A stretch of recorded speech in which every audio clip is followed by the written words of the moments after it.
how do you define your dyslexia? Because how you define your dyslexia massively influences your life. And your dyslexia is different than my dyslexia, and different than so many other people's dyslexia.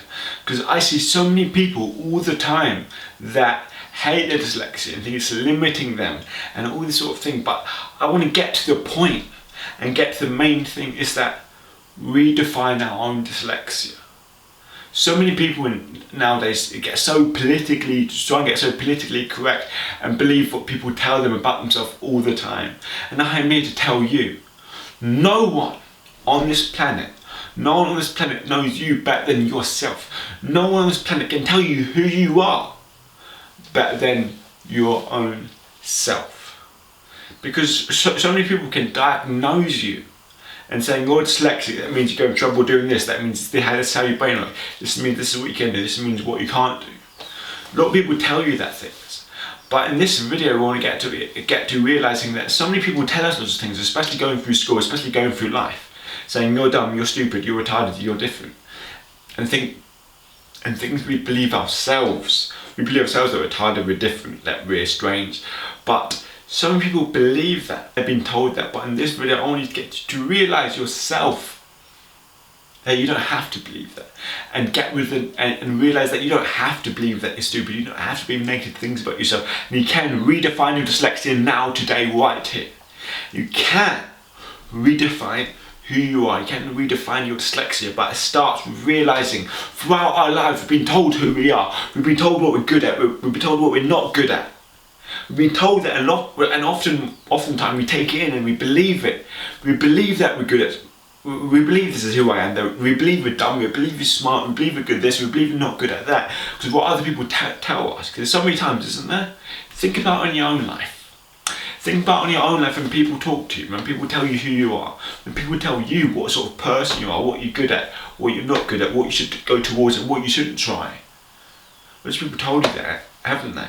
Maybe you're really good at one thing, really good at reading, or really good at art, or really good at this, and you believe it. You say, oh, you're really bad at something, or people laugh at you in a certain situation, and that means you're dumb. That gives you a fear of maybe standing up and speaking, or trying to learn English, or writing things down, or going for a job that requires to push yourself.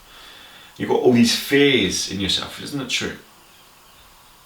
Now, like I said before, realise that you know yourself better than anyone else in the world. Realise that you know yourself better than anyone else in the world. And now what I want you to do in this video is define yourself. And how can you define your dyslexia? How can you define your so-called disability? How you define it is simple. You realise what you can and what you can't do, and you realise it through your experience. You don't realise it through other people tell you, you realise it through your own experience. Your own experiences of life, what you find hard or what you find easy. Not through what people tell you, but through your own experiences. So think back right now to your experiences. Think back right now to your experiences of life, what you find hard, what you find easy. And think, oh, I find this thing hard. But also, think about it. Have you ever lied to yourself? Are you lying to yourself now, ever thinking that I can't do it, it's impossible, I'll never be able to do it? Because that's lies. You don't know you'll never be able to do it. And if we're honest to ourselves, it's not impossible. If we're truly honest to ourselves, it's not impossible, it's difficult. If we're truly honest to ourselves, we could do it. If we take our time, if we really try, we can do it. If we're honest to ourselves, isn't that right? If we're truly honest, we can do it. It's hard, but we can. And then best thing I've done is that I wrote down, I've defined my own dyslexia. And my own definition of what my dyslexia isn't a typical diagnosis of dyslexia. I've got a bit of dyslexia, autism, and all that's all bundled into one at little amounts. And then sort of like, I define my own dyslexia as obviously finding out really hard to read, really hard to write. I forget names really easy. I don't know where I'm going. Sense of direction's rubbish.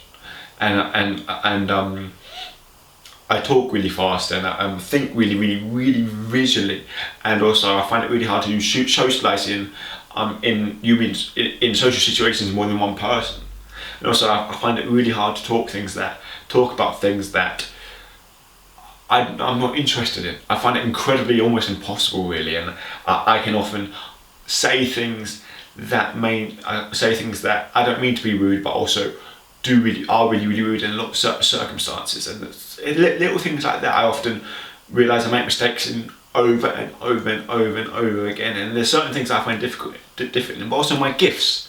I'm incredibly good at visualising. I'm incredibly good at working hard on things and not giving up and keep going because I've struggled with my dyslexia. And that's what I defined my own dyslexia as. And now this video I want you to define yours. Define your own dyslexia, define what you're good at, what you find hard. And write it down. But do not ever write it down saying this is impossible, I can't do this. Then you'll have to define your own dyslexia, then you have a step closer on conquering dyslexia.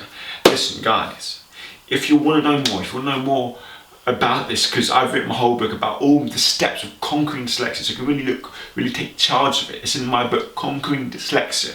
It's on Amazon, or I recommend getting the audiobook because you can listen to it like that. You can listen to it free flow whenever you need to, okay? It's beyond all the audible places, okay? Alright guys, see you later.